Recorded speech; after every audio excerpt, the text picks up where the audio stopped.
आपकी ये माजी है, आपकी ये इतिहास है। जब तक ये इतिहास नहीं पढ़ोगे तो आपको कैसे पता चलेगा कि आपके कैसे कैसे इंपेरर थे, आपके कैसे कैसे कायद थे। आज के दौर के कायद को देखोगे तो ईमान भी आपका चला जाएगा, क्योंकि कुर्सी पर बैठने के लिए झूठ बोलते हैं, कुर्सी पर बैठने के लिए आपके वोट को खरीदते हैं। तब जाकर लोकसभा या विधानसभा में जाते हैं तो वह आपको भूल जाते हैं, आपके रास्तों को भूल जाते, आपके इलाके को भूल जाते।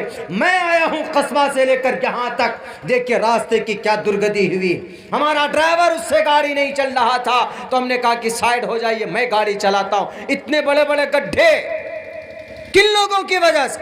क्या ये लोग नहीं काम करा सकते जिनको आप चुनकर इख्तिदार में भेजते हैं, कुर्सियों पर भेजते? एक सिग्नेचर पे काम हो सकता है लेकिन होगा नहीं, कागजों में हो जाता है और रियल जिंदगी के अंदर में जनाब जीरो है। फिर पता चला कि वो सड़क पे गड्ढा नहीं बल्कि गड्ढों में लगता है कि सड़क को बिछा दिया गया। वही हो रहा आजकल। टीपू सुल्तान की जिंदगी से इन लोगों को सबक लेना चाहिए कि कुर्सी पर बैठने के बाद अवाम को मत भूलना चाहिए। तुम्हें अवाम को मत भूलो, अवाम के हिस्सा और हुकूक की बात याद रहनी चाहिए। तो ये टीपू सुल्तान फिर क्या होता है? ईमानदार, ईमान का पुख्ता और मजबूत, अल्लाह से डरने वाला, किसी और से नहीं। अंग्रेज चारों तरफ से कब्जा करते हुए चले आए एक जगह मैसूर, और मैसूर पता है उस वक्त का सुपर पावर था भारत का मैसूर। क्यों? इसलिए कि मैसूर में मसाले होते थे, मसाले, गरम मसाला, गरम मसाला में मिर्च है, गरम मसाला में काली मिर्च है, गरम मसाला में अदरक है, गरम मसाला में लहसुन है, प्याज है, गरम मसाले में और भी सारी चीज़ें हैं, धनिया है, ये सब चीज़ें हैं। तो ये उस एरिया में बहुत होता था। और बाहर से जो लोग आते थे, ईरान से, सऊदी अरब से, हमारे मुल्क भारत में, तो उन लोगों का आने का मकसद, बल्कि अंग्रेज़ जो आया वह आया ही था ये बिजनेस करने के लिए। और लोग वहाँ से आते, वहाँ से सोने चांदी लाते और यहाँ देकर वो मसाला ख़रीद कर लेकर के जाते थे। तो सुपर पावर ताकत स्टेट अगर कोई था तो मैसूर था। तो मैसूर पर निगाहें थी किनकी? अंग्रेज़ों की, कि मैसूर किसी तरह कब्ज़े में आ जाए, मैसूर किसी तरह कब्ज़े में आ जाए। इसलिए मैं बता रहा हूँ मेरे भाइयों, मेरे साथियों, कि एक बादशाह की ज़िंदगी कैसे कुरान और शरीयत के तहत गुज़र रही। बादशाह था, कुरान और शरीयत के मुताबिक अपनी ज़िंदगी गुजारता था और आवाम के लिए जीता था। आज कहीं कहीं पर उनके नाम को, उनके इतिहास को गलत तरीक़े पर बताया जाता है, विरोध होते हैं। हालांकि आज पूरे भारत में छुट्टी होती है। 20 नवंबर को टीपू सुल्तान की जयंती मनाए जाते, जैसे गांधी जयंती मनाए जाते तो वैसे टीपू सुल्तान की जयंती मनाई जाती। जयंती मतलब यौम पैदाइश। शरीयत में इसकी इजाज़त नहीं है बर्थडे मनाना, happy birthday to my son, happy birthday to my daughter. हम अपने बच्चों का मनाते हैं ना, 5000 4000 रुपये खर्चा कर देते, केक काटते हैं। It's not allowed according to the Islamic sharia. इजाज़त नहीं, इसकी परमिशन ही नहीं है कि आप बर्थडे मनाएं। बर्थडे में आपकी ज़िंदगी बढ़ती नहीं है, घट जाती। लेकिन एक तारीख़ है कि इस दिन को एक शेर पैदा हुआ था। मेरे भाइयों, जब अंग्रेज़ चारों तरफ से देख लिया, जब यहाँ पर 1755 में जब बंगाल में जीत कर गए, जब ये बक्सर, अपने बिहार का बक्सर, यहाँ पर जब यहाँ पर ये मैदान भी जीत लिया अंग्रेज़ों ने, बंगाल में, बिहार में, तकरीबन अक्सर जगहों के ऊपर अंग्रेज़ काबिज़ हो गए। यही एक छोटा सा एक टुकड़ा था ज़मीन का, एक छोटा सा सूबा श्रीरंगापट्टनम मैसूर, उस खुदादाद सल्तनत उसको कहा जाता। तो उसको कब्ज़े में लाना चाहते थे। कभी अंग्रेज़ अपने लोगों को भेजते थे कि जाओ टीपू सुल्तान को कहो कि हमारे साथ मुआहदा कर लीजिए, हम आपसे जंग नहीं करेंगे, हम आपसे मुकाबला नहीं करेंगे। मेरे भाइयों, दीनी जलसा है, जंग की बात हो रही, जंग की बात इसलिए कह रहा हूँ चूँकि जंग किसी भी कौम को उरूज में लाने के लिए एक ज़रिया होती, सही तरीक़े पर हो, जायज़ तरीक़े पर हो। अल्लाह तबारक व तआला ने ख़ुद कुरान करीम में घोड़ों के पैरों की, उनके टापों की कसमें खाई। वलआदियात ज़बहन फलमुग़ीरात क़दहन फलमुग़ीरात सुबहन फ़असरन बिही नक़अन फ़वसतन बिही जमआ इन्नल इंसान लिरब्बिही लकनूद। ये पूरी 2-3 आयतों में घोड़ों की टापों की कसम, जब घोड़े चलते हैं तेज़ी के साथ, उनकी टापों से चिंगारियाँ निकलती है, अल्लाह तबारक व तआला ने वो कसमें खाई। इसलिए मैं बोलता हूँ, मैं इसलिए टीपू सुल्तान की ज़िंदगी को शरीयत के रो से आप लोगों के बीच रखने की कोशिश कर रहा हूँ। मेरी तकरीर रिकॉर्ड हो रही, टीपू सुल्तान पर और भी जगह में मैं बोला हूँ, लेकिन बितफसील में आज आप लोगों के सामने मैं बात रखने की कोशिश कर रहा हूँ। यही वो टीपू सुल्तान जिनको ख़रीदने के लिए अंग्रेज़ ने चारों तरफ से कोशिशें की। मेरे भाइयों, फिर टीपू सुल्तान के दुश्मन कौन बनाए गए? अंग्रेज़ी दुश्मन नहीं थे, बल्कि अपनों ने भी दुश्मनी की टीपू सुल्तान से। अपने कौन थे? दक्षिण का हैदराबाद का महाराजा निज़ाम, वो भी था, वो भी अंग्रेज़ों के साथ मिल गया। मराठा जो गैर मुस्लिम थे, मराठा सेना, वो भी जाकर उनसे मिल गए। टीपू सुल्तान पर एतराज़ किया जाता हमारे आरएसएस बजरंग दल भाइयों के ज़रिए कि टीपू सुल्तान तो मुसलमान था, टीपू सुल्तान ते तलवारों के नोक पर अपनी शरीयत को, कुरान को पढ़वाता था। नहीं मेरे भाइयों, टीपू सुल्तान तो वो था कि जब मराठा सेना पहुंची थी टीपू सुल्तान के इलाके में मुकाबले के लिए, जब वो सेना हार जाते, टीपू सुल्तान जीत जाते हैं, धूल वो अपनी नाक रगड़ कर उनको निकाला जाता है, तो निकलते निकलते शहरे मैसूर के एक मंदिर को तोड़ दिया जाता है। कौन तोड़ता है मंदिर? आरएसएस के भाइयों सुनो, मैसूर की धरती पर, श्रीरंगापट्टनम की धरती पर मंदिर को तोड़ने वाला कोई मुसलमान नहीं था, बल्कि मंदिर को तोड़ने के लिए खुद मराठा फौज थे। क्यों? टीपू सुल्तान से तो हार गए, नुकसान पहुंचाने का यही तरीका, दंगा फैलाने के लिए। जैसे आजकल की डेट में बुर्का पहन लेते हैं, कौन? बजरंग दल वाले। थैली में गोश्त रख लेते, चले जाते कहाँ? किसी मंदिर के सामने जाकर उसको फेंक देते। लेकिन जब पकड़ा जाता है तो बुर्के में कौन? औरत नहीं, बुर्के में आरएसएस का एजेंट, बुर्के के अंदर बजरंग दल का एजेंट। कई जगह पर आपने देखा होगा कि बुर्का पहन कर मर्द लोग इस्लाम को बदनाम करने चले हैं। अरे याद नहीं, अल इस्लाम यालू वला योला, तुम्हारे हथकंडों से इस्लाम बदनाम नहीं होगा। तुम्हारे इन मसनूई बुर्का पहनकर औरत मर्दों को औरत बनाकर इस्लाम को बदनाम करने की कोशिश करोगे।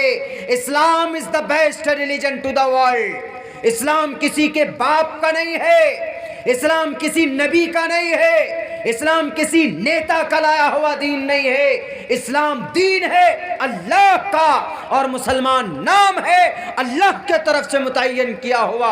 इन्नी अनल मुस्लिमीन हुवा सम्माकुमुल मुस्लिमीन। कोई माए का लाल इस धर्म को बदल नहीं सकता है। वक्ती तौर पर तुम कमज़ोर करने की कोशिश करोगे, बदनाम करोगे, लेकिन अल्लाह इस दीन की शरीयत की हिफाजत करता। तो टीपू सुल्तान के उस इलाके में मंदिर को तोड़ दिया। टीपू सुल्तान को पता चला, खड़े हो गए मंदिर के सामने और आकर कहा कि जल्दी बनाओ इस मंदिर को। पूरे मंदिर की तामीर की गई। मेरे भाइयों बताइए, पूरे मंदिर की तामीर की उन्होंने। हिंदू भाइयों के मंदिर हैं, तामीर कौन कर रहे हैं? टीपू सुल्तान, जो नमाज पढ़ते, कुरान पढ़ते, जो अल्लाह वाले, जो रसूल वाले, जो शरीयत वाले, जो हदीस वाले, वो। लेकिन चूंकि राजा है, वो सिर्फ मुसलमानों के राजा नहीं थे, बल्कि मैसूर के अंदर जितने भी लोग थे सबके राजा थे। हिंदू, मुसलमान, क्रिश्चियन, जैन, फ्रांसीसी, अरबी, जितने भी लोग थे सबके राजा। उसके बाद फिर होता क्या? अंग्रेज़ ने कहा, मेरे भाइयों वक्त चूँकि काफ़ी हो रहा, बस मैं ये तारीख़ थोड़ी सी आपके सामने जल्दी से रखूं। उसके बाद फिर मैंने सोचा था कि कुछ ताल्लुक़, कुछ एक बातें कुछ कल रह गई थी, नहीं बता पाया था मीडिया वाले भाइयों के, उसमें भी रिकॉर्ड नहीं हुआ होगा कि अभी वसीम रिजवी के ताल्लुक़ से हमने कल बात कही थी कि वो एक शिया बहुत से लोग कहते हैं कि देखिए वसीम रिजवी मुसलमान कैसा कैसा है, तो सबसे पहले नंबर पर उसको मुसलमान की लिस्ट से निकालो।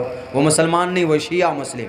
और शिया के मतलब जो दीवाने होते हैं हज़रत अली के, और जिनको अली को बहुत से शिया तो अली को क्या कहते हैं, वो अल्लाह थे, हुवल अलीयुल अज़ीम, यानी कुरान की इस आयत को हज़रत अली को अल्लाह का दर्जा देते हैं, वहुवल अलीयुल अज़ीम। अली अल्लाह के अस्माए सिफ़ात में से हैं, ये अल्लाह के नाम है, लेकिन लोग अली के साथ फिक्स करते हैं कि अली कौन है, मौलाए कुल।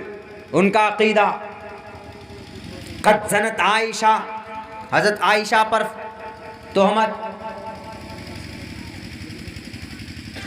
रवाफिज़ शिया और मुतलक शिया में थोड़ा फ़र्क है, मैं वो एक्सप्लेन करने वाला था। और इनका वजूद कब से हुआ मैं वो भी थोड़ी देर में बताऊंगा, लेकिन उससे पहले आइए मैं आपकी ये इतिहास पूरी कर दूं। तो जब अंग्रेज़ ने सोचा कि नहीं, हम भारत में कब्ज़ा नहीं कर सकते जब तक हम टीपू सुल्तान को मौत के घाट नहीं उतार दें, तो कैसे क्या करें। तो उनका एक कार्नेवाल्स, लॉर्ड कार्नेवाल्स अंग्रेज़ों का, वो कमज़ोर करता था मुसलमानों को। कैसे, मार कर डरा कर नहीं, उनके अंदर फूट पैदा कर।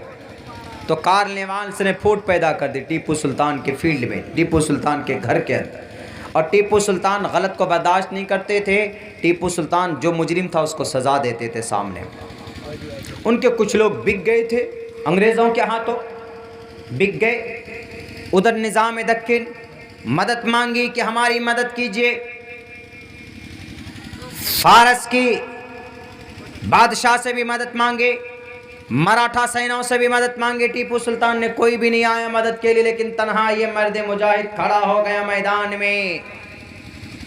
मशवरा भी दिया कि सर हथियार डाल दीजिए, कहा कि नहीं, शेर की एक दिन की ज़िंदगी गीदड़ की 100 साल ज़िंदगी से बेहतर होती है। ये कहकर शेर यूं ही नहीं कहा जाता, टीपू सुल्तान को ऐसे नहीं कहा जाता। वो शेर था, वाक़ियतन शेर था, किसी से डरता नहीं। कहाँ से निकलेंगे, कहाँ जाएंगे, ये चीज़ इनके वज़ीर आज़म मीर सादिक को मालूम था। ये फ़ौरन सौदा करते थे अंग्रेज़ से। 90 दिन का मुहासरा हुआ तो अंग्रेज़ के फ़ौज से जाकर मिले मीर सादिक जाकर मिलता है और कहता है कि अपने किला का, हमारे किले का फ़लाँ इलाका बहुत कमज़ोर है, फ़लाँ दीवार बहुत कमज़ोर है, उस जगह पर हमला करना और तुम आना, मैं खुद गेट बंद कर दूंगा।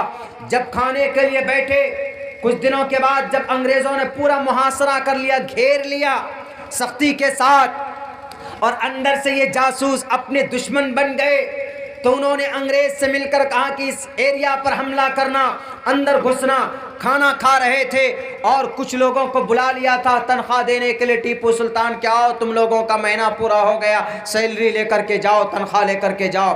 कुछ लोग उनके पास आ गए। इतने में खबर आई कि सर आपके किले के अंदर दुश्मन घुस चुका है। फ़ौरन खाना छोड़कर एकदम पूरे आन बान शान के साथ तलवार लेकर मैदान में निकल जाते, मुकाबला करते। जैसे ही अपने किले से बाहर निकले तो अंदर जो छुपा बैठा था वो मीर मोइनुद्दीन, मीर कमरुद्दीन, इनका भी नाम लोगों को मालूम होना चाहिए। यह हमारे इस शेर को शहीद करवाने में इन नालायकों का, इन नाहंजारों का भी हाथ है। तो अंदर से बाहर से किले का दरवाज़ा लगा लिया कि टीपू बाहर ही रहेगा, वापस तो आएगा नहीं। लड़ते रहे। बिलाखिर एक रात तहज्जुद की नमाज़ पढ़कर, फजर की नमाज़ पढ़कर, कुरान करीम की तिलावत करके आए, मैदान में मुकाबला करते रहे। एक दुश्मन अंग्रेज़ के कन पर ने गोली मारी, कनपट्टी मर नीचे गिर गए वहीं पर। उसके बाद उनकी लाश पड़ी रही। जनरल हॉर, एक अंग्रेज़ उनके करीब नहीं जाना था डर से। 3 घंटे हो गए कि नहीं, टीपू सुल्तान शेर घायल पड़ा हुआ है, कहीं मैं जाऊं और मेरी खैरियत और मेरी गर्दन न उड़ जाए। उनके कमर में बंधे हुए थे हीरे के वो थैले। एक अंग्रेज़ गया उस थैले को लेने के लिए। टीपू सुल्तान ने इतने ज़ोर से हमला किया, उसका सर तन से जुदा कर दिया। डर जम गया कि ये शेर है, ये घायल शेर है, कभी भी उठ सकता है। हालांकि गोली लग चुकी थी, उनकी वफात हो चुकी थी, मौत हो चुकी थी, लेकिन तकरीबन 3 से 5 घंटे तक हिम्मत नहीं हुई किसी अंग्रेज़ के बहादुर में किसी फौजी में कि टीपू सुल्तान के पास जाते और उनसे जाकर देखते कि ये कंफर्म करते कि मरे कि नहीं मरे, इनकी शहादत हुई कि नहीं हुई। इतना डरते थे। जब देखा हिलाकर कि नहीं बिल्कुल अब हरकत नहीं है, तब उनकी बॉडी पर ऐसे दोनों पैर रखकर हाथ में बंदूक लेकर तब कहा था जनरल हॉर्स ने कि हम आज से इस देश के ऊपर हम ही हैं, कोई और नहीं। हमने इस देश का सबसे बड़ा शेर जो था हमने उसको शहीद कर दिया। तब जाकर इस देश में अंग्रेज मुकम्मल तौर पर काबिज हुए। टीपू सुल्तान के रहते हिम्मत नहीं थी किसी माए के लाल की, किसी बुज़दिल अंग्रेज की कि वो इस देश के ऊपर काबिज होता। कब? 1799 को।